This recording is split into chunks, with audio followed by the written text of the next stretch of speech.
Welcome, RegenAg Nation. We appreciate you for signing in today and listening to our first podcast here in the air. My name is Roger McKinley. I am the Director of Business Development and Marketing for this awesome company. We are really focusing on this podcast of collaboration. Collaboration is the number one thing that we are really trying to get out in this. And when I say that, we're really focusing on the people in this industry, the types of information that's out there, vendors that have new cutting edge technologies, data capturing, which has been a big lack in this industry, and also the producers that are utilizing this stuff day to day in this industry, in this farming world that we're in. So I'd like to introduce two gentlemen here, awesome individuals, Trey Reed and Parson Gordon. They're our agronomists here at RegenAg Nation. They are literally the think tank and the backbone to a lot of the programs and everything that we have executed this year. So I'd like to bring them on the show. Thank you, Roger. Appreciate that introduction. Fired up to be here. I've been, involved in the industry for over 12 years, working with a lot of biological products, a lot of soil amendments, things that would kind of gear on the biological sector of farming, which, as we all know, regenerative ag is kind of all about. And so I see that as we've gone along, there's sort of a balance that we've missed. And I think that's what RegenAg Nation is all about, is striking that balance and finding how to push the right buttons on these farms in order to move us forward. Hey, what's up, guys? Thank you for having me here today. It's an absolute pleasure. Man, I'm so passionate about this company. It just excites me to participate in this thing that we call regenerative agriculture and be a part of this company, RegenAg Nation. I'm kind of a young agronomist in here, and I've jumped in and got in the field and spent some time just trying to really understand this. And I found that, hey, I'm very passionate about making operations function on a higher level and be more profitable and sustainable for the long term. I think really what we're doing is this podcast will serve as a resource to help educate and have the understanding of how we start moving in that direction slowly and start accomplishing these goals. That's awesome, Trey. I think you have pretty much outlined what we're trying to do. And Parson, I'd like you to step in and really tell everybody, what the heartbeat of regenerative ag is all about, what we're trying to do in this industry. Yeah, for sure. I think, guys, the missing aspect and really the heartbeat is biology. It's the understanding that there is living organisms in the soil and living organisms on a plant that we have sort of ignored. And it is, I love that we're talking about the heartbeat of regenerative ag, because heartbeat indicates life. And that's what we're missing, is that we're not recognizing that there's life in the soil and life, a living plant that we're dealing with. And so ultimately, I think that's the thing that's been overlooked. There's just so many aspects of agriculture that tie directly to biology and reasons to promote that on your farm and in your soil. I mean, there's, I can name 10, 15, 20 different things that are positive impact of having biology.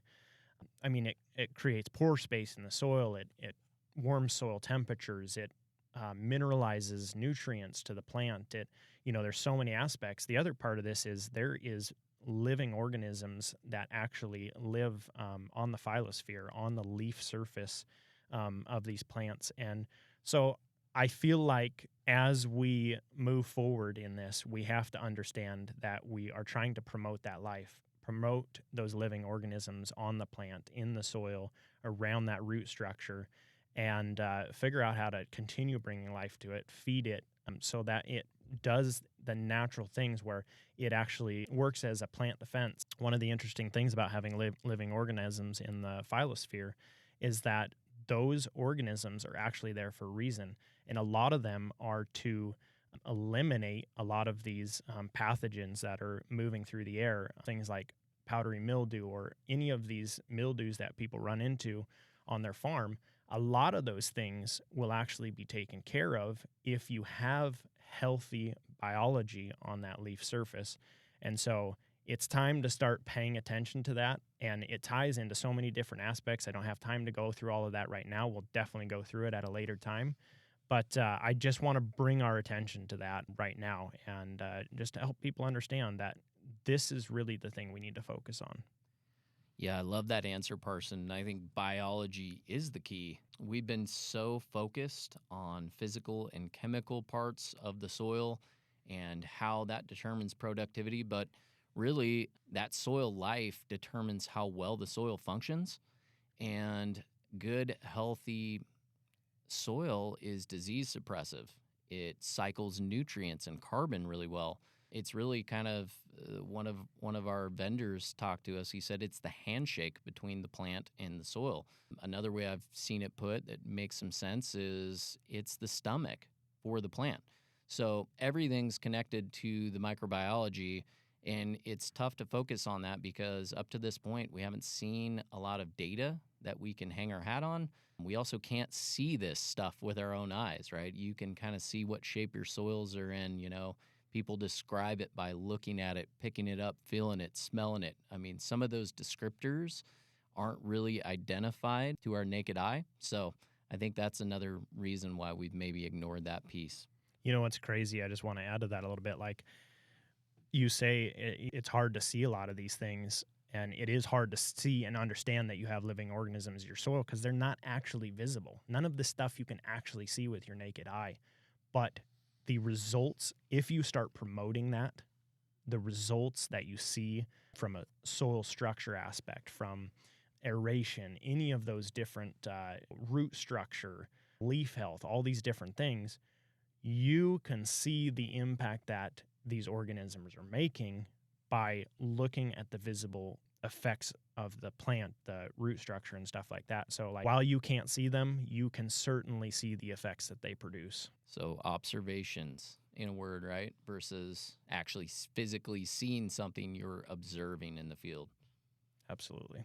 So one of the biggest things that I'm just going to jump in here with you guys on this is one of the principles that people talk about is regenerative agriculture is hard to get towards. It's like grass-fed beef.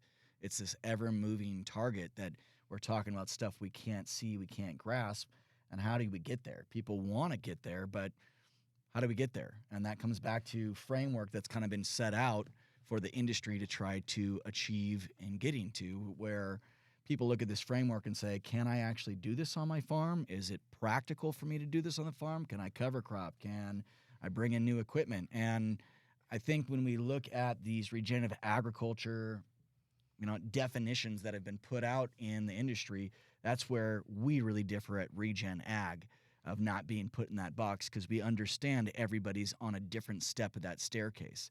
A lot of the farmers out there are still very conventional from a standpoint of their inputs and looking at how they're treating their soil. So I would say the next biggest thing is how are we going to really differ in competing and showing people that there are ways to make that transition towards that grass-fed beef goal that people are getting to, that people don't know how to get there. How do they move on that staircase? Yeah, so I wish that was a simple answer. It's really different for every farm. Every farm has a different set of circumstances and principles, crops that they raise, moisture that they get, irrigation. So I don't think there's any simple answer, but I think one of the things that we can start off with is we can really go with what the definitions are, because if you sit there, and I've gone to a million of them, but if you go to a soil health class or a workshop or a conference, they're going to give you specific definitions of what something is. So regenerative agriculture is a food production system that aims to improve soil health, protect water resources and biodiversity, and increase farm productivity. It's based on ecological principles and seeks to work with nature rather than against it. Nothing wrong at all with that definition. I think it's great. It's also, there's 6 core principles that they'll give you when they talk about it. This is usually how somebody's presentation starts, and they'll tell you understanding context is the first one for your operation. Minimizing soil disturbance is the second one. Maximizing crop diversity, so what you raise and rotating, the amount of crops that you raise. keeping the soil covered, which is huge for erosion and, just continuing to feed the biology and things like that. Maintaining a year-round living root system, which is just absolutely keeping the biology alive, keeping the heartbeat beating, right? When you have a plant in that soil, that heartbeat is beating and improving. And then the final one is integrating livestock. So if you come into a conference as a farmer and they sit down and they tell you those things, now you start to look at it and say, well, can I do all that? And I think a lot of times the answer is you get discouraged. No, I can't do that. I might have a second set of circumstances that doesn't fit within that definition. So that's kind of where it gets hard.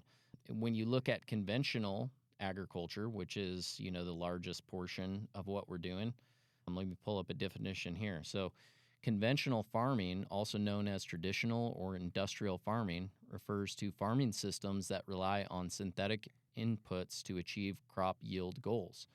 So, that's a great definition too.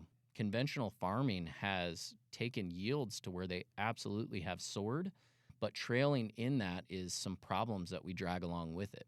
Definitely, Trey. Definitely. I think when you start talking synthetic, we get into this whole realm of sustainability and what is sustainable. That's a big term that gets thrown around across the whole planet of sustainable this or that. But in farming, are we sustainably growing crops right now in the system that is put in place in front of us?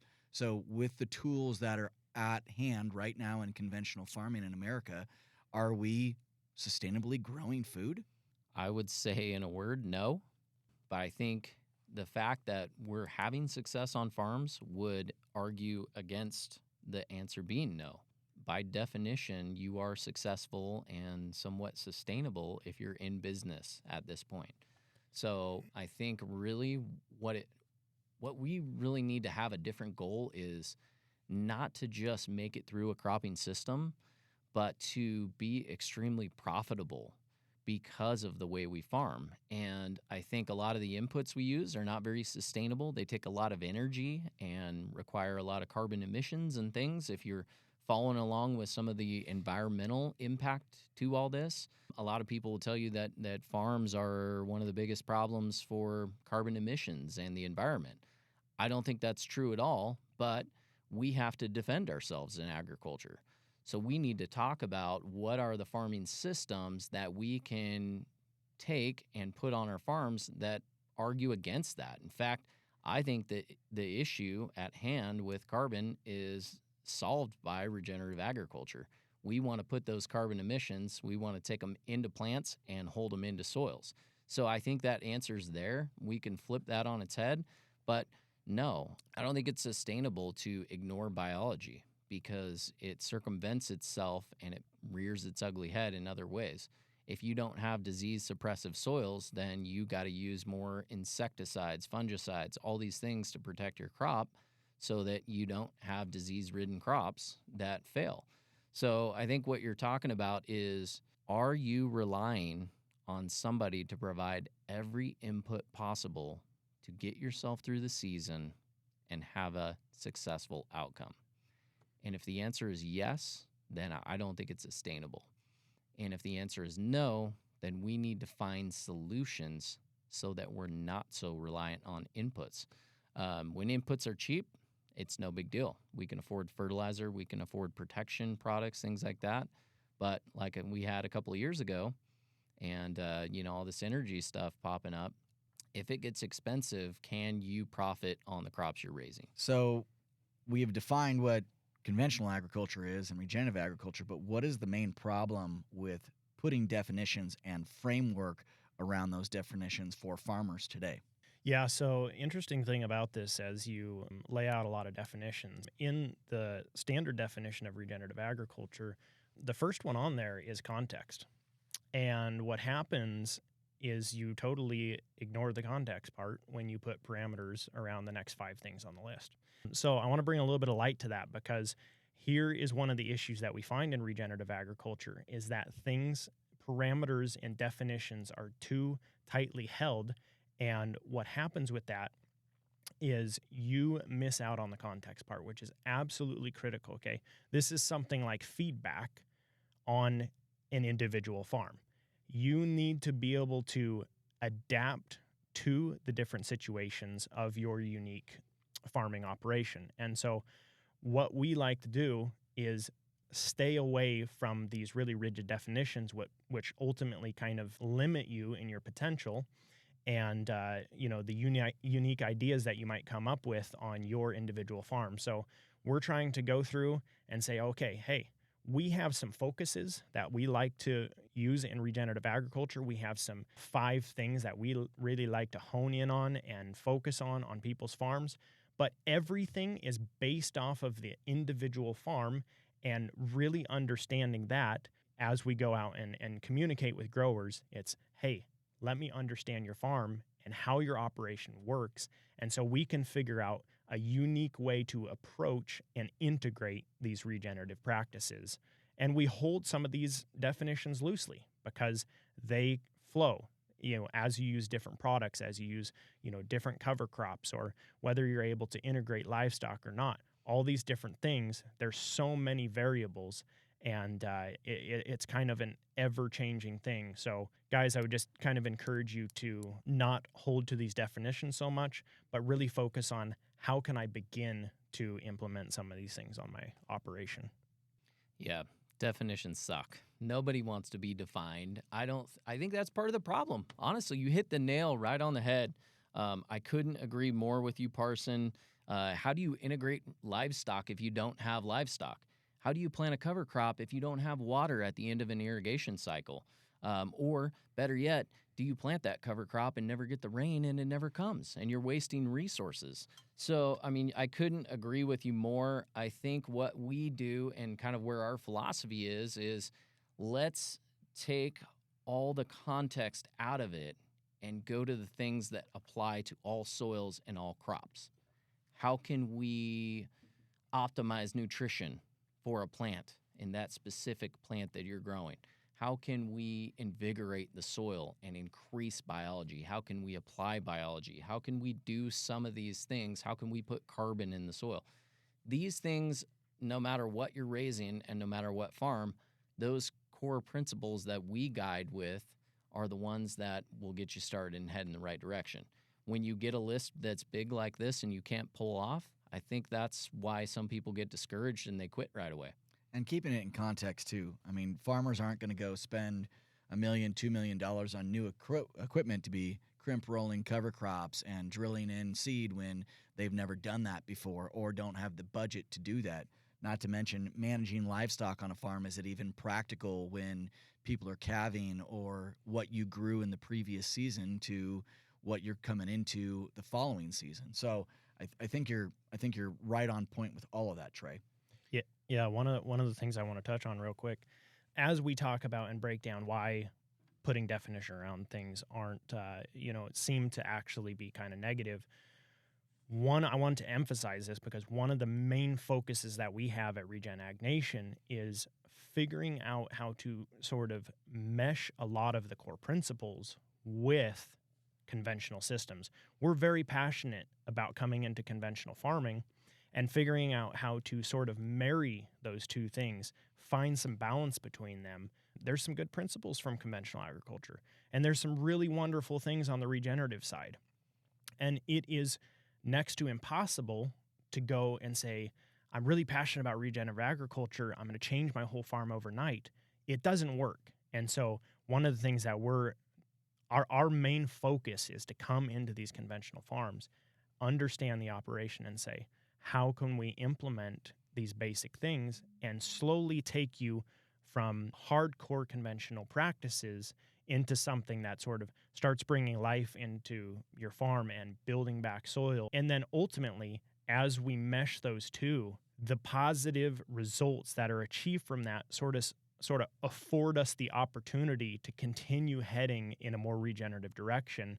And ultimately, over a period of time, you find out pretty quick, hey, I've pretty much eliminated all chemicals on my farm. I've not been using synthetic fertilizers for quite some time. Hey, I think I accomplished a lot of these things, but it doesn't happen overnight. So we want to help people slowly integrate this process and transition over, 5-10 years, whatever it takes for that operation. Yeah, I think you got to earn the right. You got to earn the right to farm regeneratively, because unless you've already been doing that, we've been farming in such a system that's taken our soils and our plants and our focus in a different direction. So we need to start taking some steps before we can really get to where those principles are. I think the holy grail is obviously the Gabe Browns of the world. You know, some of these guys that they're utilizing almost zero inputs and they're still having high outputs. I mean, that's the holy grail. That's what everybody wants. But I can't go into a farm and expect that type of thing to happen next year. In some systems, if you look at the context, that may not ever happen, right? It probably won't. The thing that conventional ag that does is great is some of the nutrients that we're able to use really have an impact on yield. And I think there's some things that we can do regeneratively to piece with that. Take nitrogen, for example. We want to make nitrogen more efficient. We want to have the plant converting it out because we don't really want nitrogen. We want proteins. So if we're able to put more nitrogen in the system, as long as we do that in a balanced way and as long as we get the plant to function through that, we're going to have phenomenal results and we're not going to have to utilize as many of those resources. So why is it so heavy in, conventional agriculture versus, we've had organic agriculture, now we have regenerative agriculture. What's been the main deciding point on why the focus has been there? Yeah, I think it really comes back to how are our decisions driven? And typically in agriculture, the model is go out, take a soil test, get the soil test back, and look that over and see what to do. This is probably one of the biggest things is all the data that we have right now in decision making, it's all geared towards the conventional system in a way. Because when we get that soil test back, it's going to have all your nutrients on there. It's going to have information about your soils, what type of soil you have, what the CEC is, organic matters, pH, all those fun things to look through and problems to solve. But the issue is it totally ignores the biological portion. So going back to what Parson says, the data is sending us down this road, and we've now taken it as far as we can possibly go with it. We can't look at a soil test and gain any more yield by adding more of this or that. Oftentimes you send these samples into 3 different labs and they come out different. There's different multiple methods of doing it, but ultimately it comes back to ignoring the biological part of the soil and just focusing on the chemical and physical.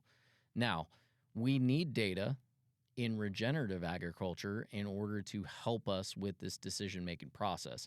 And I think this is where it gets really exciting too. We're going to bring some people on this podcast that have really innovative data. We've got a company called Biome Makers that we're bringing on this podcast. We're going to talk to them about the biological soil testing they're doing.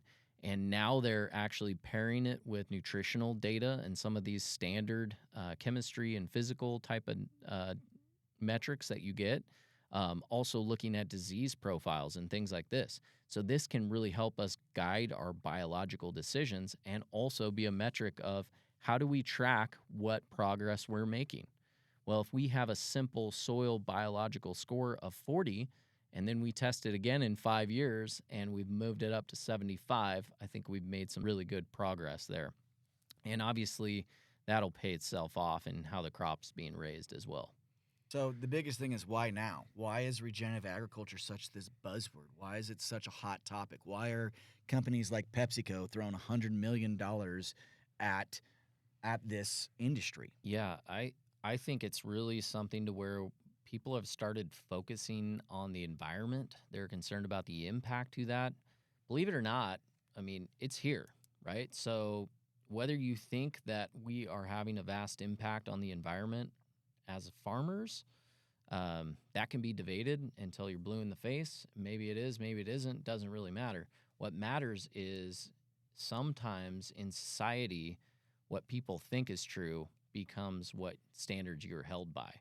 So one of the things that strikes me in all this is what if some of these chemicals that we're using to prop this system up all of a sudden go away?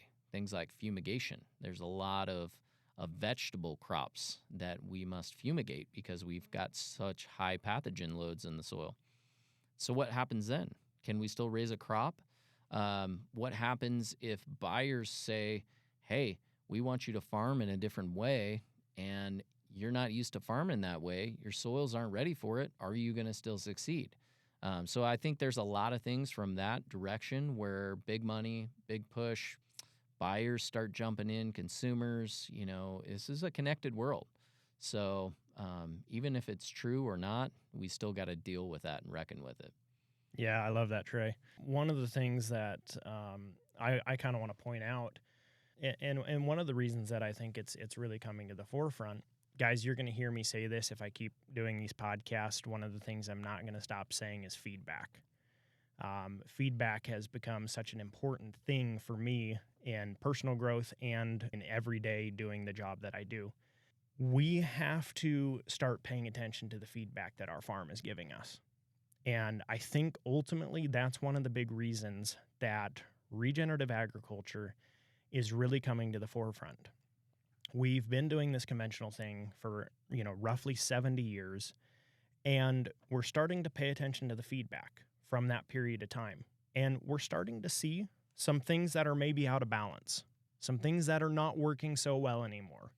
We're starting to see that maybe over the past 30 years, we've developed 15 different insecticides for a particular insect.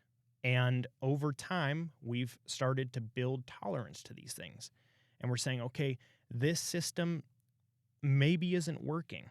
And so that's when I say feedback, that's what we have to be paying attention to, is saying, I think maybe we need to pivot a little bit and recognize that some of these things aren't working anymore. And I really believe that's what's happening. I talk with so many growers throughout the year, and they're starting to say, hey, I kind of want to move this direction because I'm seeing this thing not work on my farm anymore. And it used to work for my dad, and now it doesn't work for me. I don't understand why. And that's what regenerative agriculture is all about, is really how do we sort of work with things more naturally, kind of work with the natural functions of nature. And I think one of the things that was sort of brought out of balance with conventional agriculture is that we've pulled a little too far away from the natural functions of nature. We've not paid attention enough to the natural functions of the plant and soil, and it's kind of shot us in the foot a little bit. And so we're trying to move back that direction, and people are realizing it on their farm and saying, I need a solution. And oftentimes we're finding that the principles that we're using in regenerative agriculture are the solution. Well, just to touch on all of that, I'd say bringing it back in a context of, people paying attention, and I would say it's substantially bigger than that. Like Trey touched on, this is an international world. Everything's at our fingertips instantaneously. So when you have international groups pushing sustainable agriculture initiatives and people like Hershey's and Cargill and Kellogg are involved, McDonald's, then big change is going to come. And that's why we're seeing such a big push of this as a hot topic, as a subject, as a new farming practice in the industry, because there is substantial change, and it's not from law, but it's from industry really pushing this, of saying we need to be better farmers. We need to do this in a better sustainable process to where we can still grow a high quality crop without having such an impact on the environment at the same time. Yeah, I think that's good. And one of the things that strikes me about almost any situation is at times it feels like we're being forced to do something that we maybe don't want to do. It doesn't feel comfortable. We don't understand it well. Like I said, we don't have all the answers. Everybody's variables are different, and the path is crooked. It's not linear. And so one of the things that makes that really difficult is, as a farm, you're having success. You sit there and say, what's in it for me? And I think that's where it gets really exciting in my mind. There's some opportunities that we've looked at. So EIQ is one of them. EIQ is environmental impact quotient. So essentially that's putting the scores on all the pesticides that you use throughout a season and you total those up based on your usage rates and what chemicals you use. As a farmer, that gives you an opportunity to use something.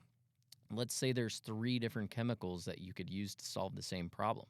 Wouldn't you rather use the one that has a lesser impact to farm workers and soils and mammals and birds and bees and all these things that this EIQ score takes into account?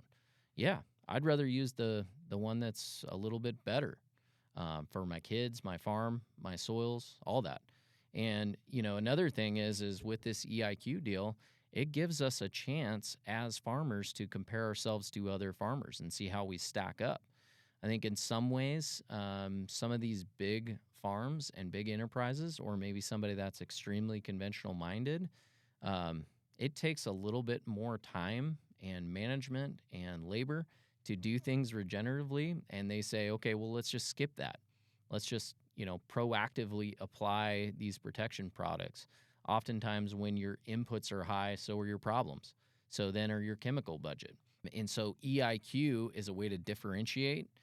It's also a way for differentiation of your output. So if I grow an onion that's an EIQ of 250 versus something else that's a 10,000, the consumer wins in that deal. Imagine them walking into a grocery store, scanning a QR code, and choosing the way that their onions were raised, right? I don't want this one. I want this one because they've utilized less pesticides and things that could potentially be bad for me. So I think that's where it gets exciting for farms and farmers. One, let's reduce our reliance on the inputs themselves. Let's not rely on buying everything we need to cover up the problems that we have.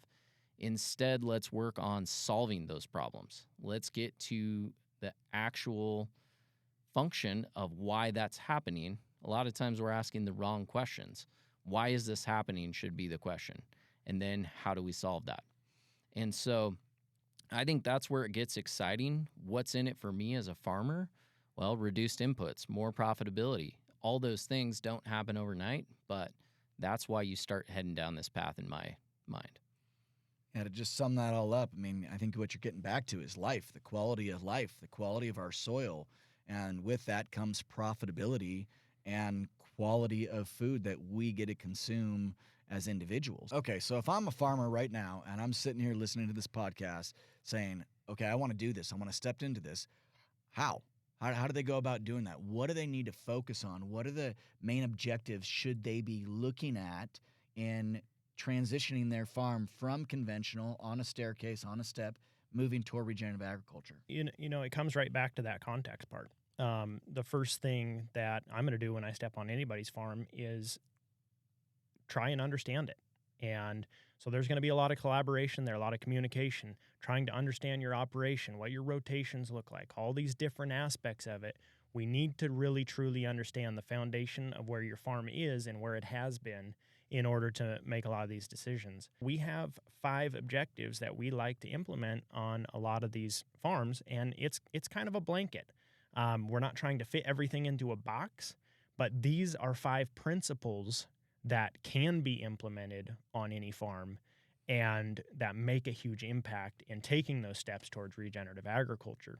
I'll list those 5 things: enrich and enhance soil biology, optimizing plant nutrition and function, reducing agrochemicals.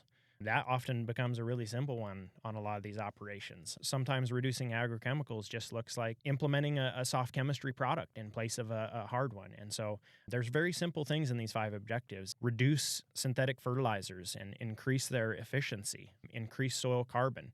All 5 of these things are very simple implementations and can start really fast tracking that process towards regenerative agriculture. So as we move into this next podcast, we're really going to kind of break down these 5 objectives and give you guys a better understanding of what that would look like to use that on your farm.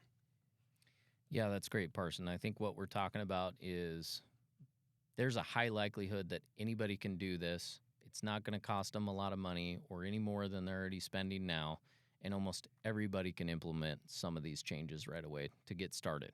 Well, we'd like to thank you all for listening to our podcast. We have a lot of amazing stuff coming out here in the future, and really we're going to kind of touch on 5 major things in our next podcast. Really get into the details of reducing the agrochemicals. Some of the people that we have coming into future podcasts are really going to be focusing on data. So we appreciate you listening, and chime back in soon.